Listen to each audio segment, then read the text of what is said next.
میرا ایک ہی بھائی ہے، وہ بھی بہت ظالم ہے۔ حکمداد بھی پہلے نکٹھو تھا، لیکن پچھلے ہی مہینے اس نے کہیں سے ادھار پیسے لا کر دکان ڈالی ہے جو اچانک ہی چل پڑی ہے، اور اب وہ اچھی کمائی کرنے لگا ہے۔ غربت میں نے اس کا ساتھ دیا، لیکن خوشحالی آئی تو وہ دوسری شادی کرنے لگا ہے۔ میری مدد کریں بابا جی، ورنہ میں تباہ ہو جاؤں گی۔ سکینہ رو رہی تھی۔ بابا جی نے سوچنے کے انداز میں آنکھیں بند کر لی، اور پھر چونک کر انہوں نے آنکھیں کھولی اور تیزی سے ادھر ادھر دیکھنے لگے۔ شکنتلا بابے کا انداز دیکھ کر چکنی ہو گئی۔ وہ سمجھ گئی کہ یہ بوڑھا کچھ طاقت والا ہے اور اسے کسی نادیدہ شخصیت کی موجودگی کا احساس ہو گیا ہے۔ اور پھر فوراً ہی بابا جی نے ایک کاغذ پینسل تھامی اور بولے، تمہارا نام؟ سکینہ ناز۔ ماں کا نام؟ غلام فاطمہ۔ اور پھر اسے کچھ مزید باتیں پوچھنے کے بعد بابا جی نے ایک کاپی رکھ دی اور ایک سلیٹ اور سلیٹی اٹھائی۔ اس پر آڑی ترچھی لکیریں لگانے لگا۔ کافی دیر اپنے حساب کتاب میں گم رہنے کے بعد بابا جی نے سلیٹ رکھی، لیکن اس کے ماتھے پر اب تفکر کی لکیریں اور پسینے کے قطرے جگمگانے لگے تھے۔ اور پھر ہولے ہولے پر اسرار طریقے سے بولے، سکینہ، تمہارا خاوند اپنی خالہ کی بیٹی سے نہیں بلکہ ایک ایسی لڑکی سے شادی کر رہا ہے جس کی عمر کئی سو سال ہے۔ ہیں؟ سکینہ اور رضیہ کی چیخیں نکل گئی۔ ہاں، میرا حساب غلط نہیں ہو سکتا۔ کئی سو سال عمر کیسے ہو سکتی ہے؟ اس بات کا تو مجھے بھی پتا نہیں، لیکن حساب یہی بتا رہا ہے، اور وہ لڑکی اس کو قابو کرے گی۔ وہ کوئی پچھل پیری نہ ہو جو لڑکی کے روپ میں ہو۔ رضیہ بڑی دور کی کوڑی لائی۔ اب تم دونوں جاؤ اور کل اسی وقت آنا۔ لیکن کل تو آپ چلے جائیں گے۔ نہیں، اب میں رکوں گا۔ تمہارا کیس عجیب و غریب ہے، جب تک مجھے سمجھ نہیں آ جاتا میں یہاں سے جاؤں گا نہیں۔ راجو کو ہوش آیا تو اس نے اپنے آپ کو لکڑی کی کرسی پر بیٹھے پایا۔ ہلنے جلنے کی کوشش کی تو اس پر انکشاف ہوا کہ وہ بری طرح جکڑا ہوا ہے۔ دونوں پاؤں کرسی کے پایوں کے ساتھ، دونوں ہاتھ کرسی کے ہتھوں پر، اور گردن کرسی کی پشت سے بندھی تھی۔ منہ میں کپڑا ٹھونس کر اوپر ٹیپ اس مضبوطی سے چپکی تھی کہ بولنا یا آواز نکالنا ناممکن تھا۔ کمرہ اندھیرے میں ڈوبا ہوا تھا۔ اس نے حرکت کی کوشش کی، لیکن بے سود۔ کرسی اچھی خاصی مضبوط اور فرش سے پیوست تھی۔ آہستہ آہستہ اس کی آنکھیں دیوار میں دیکھنے کے قابل ہو گئیں تو پتہ چلا کہ یہ کوٹھی کا ہی کوئی کمرہ ہے جس کی دیواروں پر پینٹنگز آویزہ ہیں۔ ایئر کنڈیشنر چلنے کی ہلکی ہلکی آواز بھی آ رہی ہے۔ راجو جس کرسی کے ساتھ بندھا تھا وہ ایک دیوار کے ساتھ لگی تھی۔ ایک بیڈ بھی لگا تھا، اور پھر راجو نے محسوس کیا کہ بیڈ پر کوئی انسانی وجود بھی ہے، لیکن کمرے کے اندھیرے کی وجہ سے وہ کوئی رائے قائم نہ کر سکا کہ کون ہے۔ تاہم اتنا اندازہ اس نے لگا لیا کہ کوئی خاتون ہے۔ اچانک راجو کی نظر سامنے دیوار پر پڑی تو اسے وال کلاک کی سوئیاں بھی چمکتی دکھائی دی جو 2 بجے کا وقت بتا رہی تھی۔ راجو گہری سانس لے کر رہ گیا۔ اسے یاد آ گیا کہ آج پھر بلا اجازت رمیا کی کوٹھی پر آیا تھا۔ کوٹھی خالی تھی، لیکن فرزانہ کے کمرے میں ہلکی سی لائٹ دے کر اس نے اندر گھسنے سے پہلے کی ہول سے جھانکا تھا تو اندر اسے فرزانہ اس حالت میں دکھائی دی کہ ایک عجیب الشکل کالے رنگ کی بلی اس کے پاؤں کے تلوے اپنی سرخ زبان سے چاٹ رہی تھی، جبکہ ایک تقریباً 2 سالہ گول مٹول بچہ، وہی بچہ جسے راجو نے ایک دن کوٹھی کے مین گیٹ سے ٹیک لگائے پاؤں پسارے روتے دیکھا تھا، فرزانہ کے چہرے کے پاس بیٹھا، اپنی آنکھوں پر ہاتھ رکھے مردانہ آواز اور اونچے لہجے میں کسی عجیب سی زبان میں کچھ پڑھ رہا تھا۔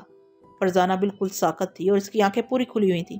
راجو اس منظر کی تاب نہ لا کر زور سے چیخ کر بے ہوش ہو گیا تھا۔ اس وقت تقریباً رات 9 بجے کا عمل تھا، اور جب اسے ہوش آیا تو گھڑی 2 بجا رہی تھی۔ اب اسے یاد آیا کہ اسی کمرے میں اس نے جھانکا تھا، یعنی 5 گھنٹے بعد اسے ہوش آیا تھا۔ اب وہ سمجھ گیا کہ بیڈ پر فرزانہ ہی سو رہی ہے، لیکن راجو کو اب نیند کہاں۔ وہ بہترا کسمسایا اور ہوگا کی کوشش کی، لیکن بندھن نائلون کی ڈوری سے کچھ اتنے مضبوط تھے کہ بس سوائے کسمسانے کے اور کچھ نہ کر سکا۔ آواز بھی نہ نکل سکی۔ پریشانی ہر لمحہ بڑھنے لگی۔ 3 بجے فرزانہ بے سود آڑی ترچھی سو رہی تھی۔ پھر نہ جانے راجو کی بھی کب آنکھ لگ گئی۔ دوبارہ آنکھ کھلی تو حالات جوں کے توں تھے، البتہ صبح کی روشنی چھن چھن کر اندر آ رہی تھی۔ گھڑی دیکھی تو 5:45 بج رہے تھے۔ صبح کی دھندلی روشنی میں اس نے دیکھا کہ بیڈ پر سوئی شخصیت باقی فرزانہ تھی۔ گلابی رنگ کی نائٹی اور بال کھلے تھے۔ نائٹی آڑے ترچھے وجود کا احاطہ کرنے سے قاصر تھی۔ فرزانہ تو جیسے گھوڑے بیچ کر سو رہی تھی۔ اس کی گہری نیند اور کوٹھی میں چھائی خاموشی سے محسوس ہو رہا تھا کہ ابھی فرزانہ کے جاگنے کا کوئی پروگرام نہیں ہے۔ راجو کو اب سارا وجود پھوڑے کی طرح دکھتا محسوس ہو رہا تھا۔ ایک ہی رخ اور ایک ہی زاویے سے بندھے ہوئے سے لاتعداد گھنٹے گزر چکے تھے۔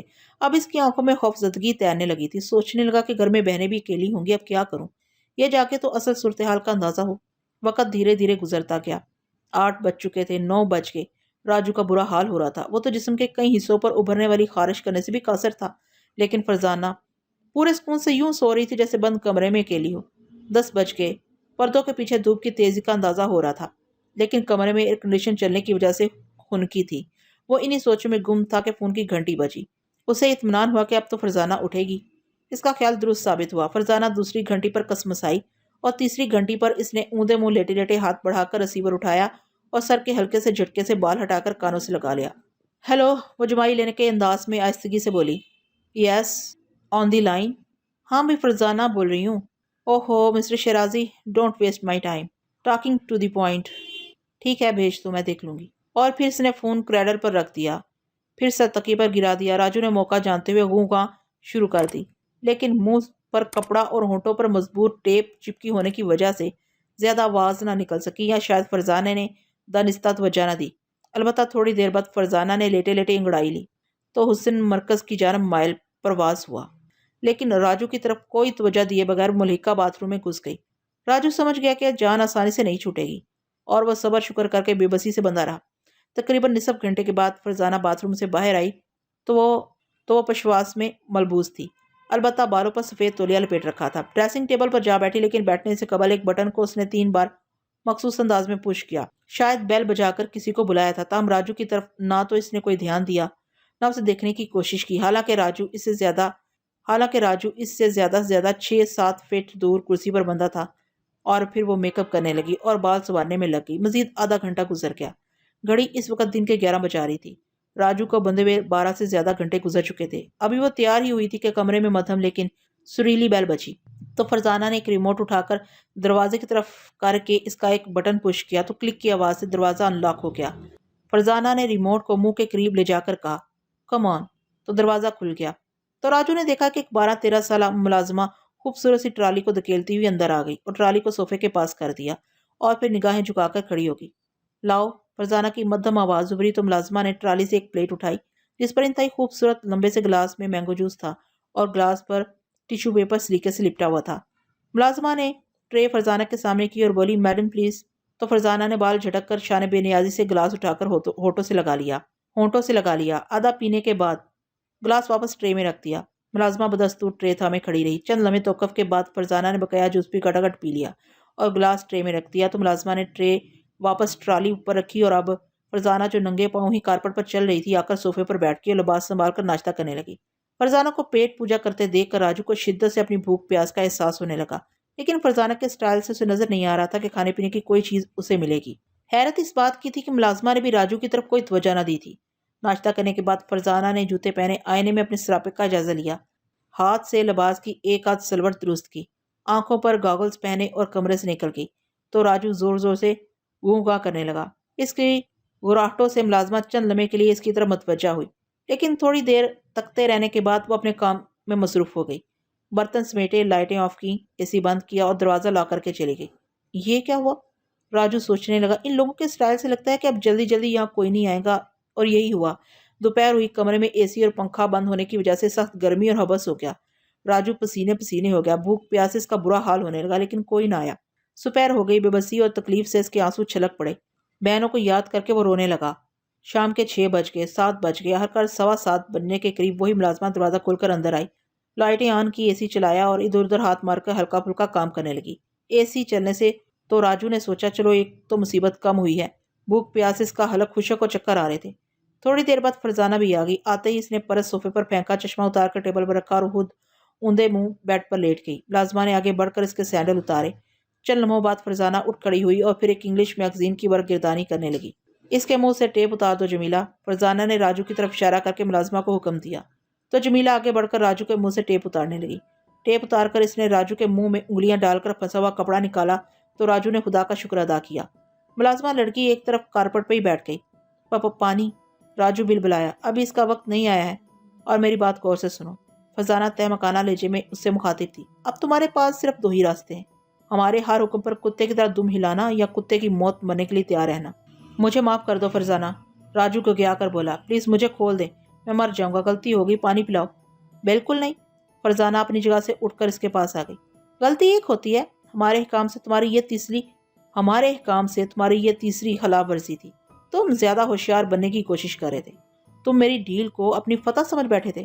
فرزانہ جیسے آپ حکم کریں گی میں ویسے ہی کروں گا، پلیز مجھے آزاد کر دیں، میں مر رہا ہوں۔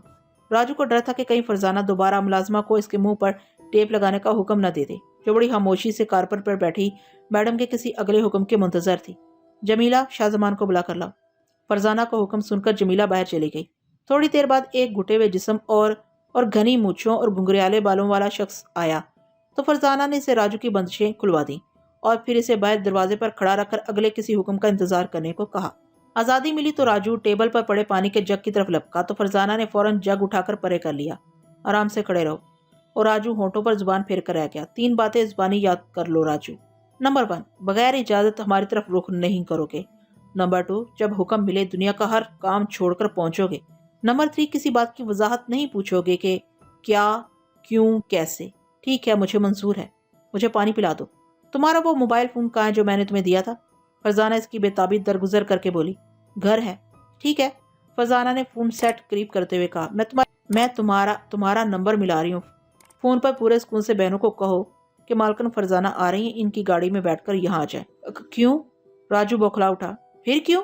جمیلہ شاہ زمان کو کہو اس کو پھر کرسی پر باندھ دے۔ فرزانہ نے سکون سے کہا تو راجو جلدی سے بولا، نہیں لاؤ میں کہتا ہوں۔ اور یوں فون ملا کر اس نے بہنوں کو یہی پیغام دیا۔ تو فرزانہ اٹھ کھڑی ہوئی۔ بعد میں جا کر حوائج ضروریہ اور غسل وغیرہ کر لو، میں واپس آؤں گی تو تمہیں کھانے کو کچھ ملے گا۔ یہ کہہ کر فرزانہ اس کا کوئی جواب سنے بغیر چل دی۔ جمیلہ وہیں بیٹھی رہی۔ راجو دوڑ کر بات میں گھس گیا اور اندر جا کر دروازہ بند کر لیا۔ تقریباً آدھے گھنٹے بعد نہا دھو کر باہر آیا۔ کچھ فریش ہو گیا تھا، تاہم شدید بھوک سے اس کے پیٹ میں چوہے قوالی کر رہے تھے۔ باہر آیا تو جمیلہ کارپٹ پر بیٹھی فروٹ سے دل بہلا رہی تھی۔ راجو نے اسے ندیدوں کی طرح دیکھا۔ راجو، جمیلہ بولی، میڈم کی باتوں کو معمولی نہ سمجھنا، یہ جتنی بھولی بالی نظر آتی ہیں اتنی ہیں نہیں، اصولوں کی ذرا سی خلاف ورزی برداشت نہیں کرتی۔ یہ مجھ سے کیا کام لینا چاہتی ہیں؟ تمہارا تو مجھے پتا نہیں، البتہ تمہاری بہنوں سے کوئی اچھا کام نہیں لیں گی۔ کیا مطلب؟ راجو کا دل دھک دھک کرنے لگا۔ مطلب تمہیں خود سمجھنا چاہیے، ایسے ہی گدھے جتنا قد نکال لیا ہے۔ جمیلہ اجڑ طریقے سے بول رہی تھی۔ اب میں کیا کروں؟ اب تم کچھ نہیں کر سکتے، بس چپ چاپ حالات سے سمجھوتا کر لو۔ جمیلہ کا جواب سن کر راجو کو چپ لگ گئی اور اس کی پیشانی پر ندامت کے قطرے جھلملانے لگے۔ وہ اس بوڑھے کو کوسنے لگا جس کی وجہ سے وہ ان لوگوں کے ہتھے چڑھا تھا۔ اس کے بعد دونوں میں کوئی بات نہ ہوئی۔ فرزانہ کی واپسی تقریباً 9 بجے ہوئی۔ راجو کا خیال تھا کہ دونوں بہنیں اس کے ساتھ ہوں گی، لیکن ایسا نہ ہوا۔ فرزانہ اکیلی ہی تھی۔ راجو بے تابی سے کھڑا ہو گیا۔ کہاں ہیں وہ دونوں؟ راجو نے بے تابی سے پوچھا، لیکن فرزانہ نے اس کی کسی بات کا جواب نہ دیا اور جوتوں سمیت بیڈ پر گول تکیے پر کمر رکھ کر نیم دراز ہو گئی۔ تو جمیلہ تیزی سے اس کے سینڈل اتارنے آگے بڑھی، لیکن فرزانہ نے اسے روک دیا اور پھر تہمکانہ لہجے میں راجو کو مخاطب کر کے بولی، راجو سینڈل اتارو میرے۔ راجو ہکا بکا رہ گیا اور اس کا منہ کھلے کا کھلا رہ گیا۔ فارسی میں نے نہیں بولی، اور یہ بھی یاد رکھو کہ کھانا تم نے ابھی کھانا ہے، اور تمہاری ذرا سی غلطی سے تم ایک بار پھر باندھ دیے جاؤ گے اور پھر کھانا پینا کل رات تک دور چلا جائے گا۔ فرزانہ کی باتیں سن کر راجو آہستگی سے اٹھا اور پھر خاموشی سے اس کے سینڈل کے بکل کھول کر سینڈل اتار دیے۔ ادھر رکھ دو، فرزانہ کی بجائے جمیلہ نے اسے سمجھایا، تو راجو شرمندگی اور خوف کے مارے پانی پانی ہونے لگا۔ سینڈل بہرحال اس نے مقررہ جگہ پر جا کر رکھ دیے تھے۔ جمیلہ کھانا لاؤ راجو کے لیے۔ جمیلہ اٹھ کر چلی گئی تو کمرے میں خاموشی چھا گئی۔ فرزانہ نیم دراز، راجو اس کی پائنٹی کھڑا تھا۔ راجو، فرزانہ یک بدلے ہوئے نرم لہجے میں اسے مخاطب ہوئی، تو راجو نے چونک کر اسے دیکھا۔ فرزانہ کے لہجے کی تبدیلی پا کر اس کا خوف بھی کم ہوا۔ میں چاہتی ہوں تم لوگ ہمارے سسٹم کا حصہ بن جاؤ۔ ایک دفعہ ہمارے گروپ میں داخل ہو کر اسے چھوڑنے کی کوئی گنجائش نہیں ہوتی۔ تمہاری بے وقوفانہ حرکتوں کی وجہ سے میں تم پر معمولی سختی کرنے پر مجبور ہوں۔ اگر تم اگلے چند دنوں میں آزمائش پر پورے اترے تو کیش اور عیش کے دروازے تم پر واہ ہو جائیں گے، اور اگر تم ہمارے معیار پر پورے نہ اترے تو یہ تمہارے اور تمہاری بہنوں کے حق میں بہت برا ہوگا۔ میری بہنیں کہاں ہیں؟ وہ اب کچھ دن تمہیں نہیں مل سکتی۔ کیوں؟ راجو کے دل میں وسوسے سر اٹھانے لگے۔ اس بات کا جواب دینے کی میں پابند نہیں، البتہ اب سب کچھ تمہارے رویے پر منحصر ہے۔ فرزانہ بات کہہ رہی تھی کہ جمیلہ کھانے کی ٹرے لے کر آ گئی، تو فرزانہ خاموش ہو گئی اور راجو ندیدوں کی طرح کھانے پر ٹوٹ پڑا۔ فرزانہ شرارتی نظروں سے اسے دیکھتی رہی۔ خوب سیر ہو کر اس نے کھانا کھایا، کولڈ ڈرنک پی۔ سگریٹ پیتے ہو؟ ہاں، راجو نے سر ہلایا۔ تو فرزانہ کا اشارہ پا کر جمیلہ نے ایک دراز سے گولڈ لیف کا پیکٹ اور لائٹر نکال کر راجو کو تھما دیا۔ تو راجو نے پھرتی سے پیکٹ کی پٹی اتاری اور سگریٹ سلگا کر دھوئیں کے مرگولے بنانے لگا، اور جمیلہ برتن سمیت کمرے سے نکل گئی۔ ایک کے بعد راجو دوسرا سگریٹ پینے لگا۔ اس دوران فرزانہ نے کوئی بات نہ کی اور خاموشی سے لیٹی رہی۔ پیٹ بھر کر کھانے کے بعد معدے کو سکون پہنچا تو راجو کی آنکھوں میں نیند اترنے لگی اور پیوٹے بھاری ہونے لگے۔ اس نے فرزانہ کی طرف دیکھا جیسے اسے اپنی حالت سے آگاہ کرنا چاہتا ہو، لیکن راجو نے دیکھا کہ وہ بھی آنکھیں نیم واقعی نیند کی پہلی سیڑھی پر قدم رکھ چکی تھی۔ راجو کی جرت نہ ہوئی اسے آواز دیتا۔ کچھ دیر سوچتا رہا، پھر اسے پتہ بھی نہ چلا اور نیند نے اس پر قبضہ جما لیا اور وہ وہیں صوفے پر ہی سو گیا۔ شدید پیاس کی حاجت محسوس ہوئی تو راجو کی آنکھ کھلی۔ گھڑی پر نظر ڈالی تو شب کے 3 بج رہے تھے۔ اچانک کسی خیال کے تحت بیڈ پر نظر پڑی تو کسی کو گہری نیند سوتے پایا۔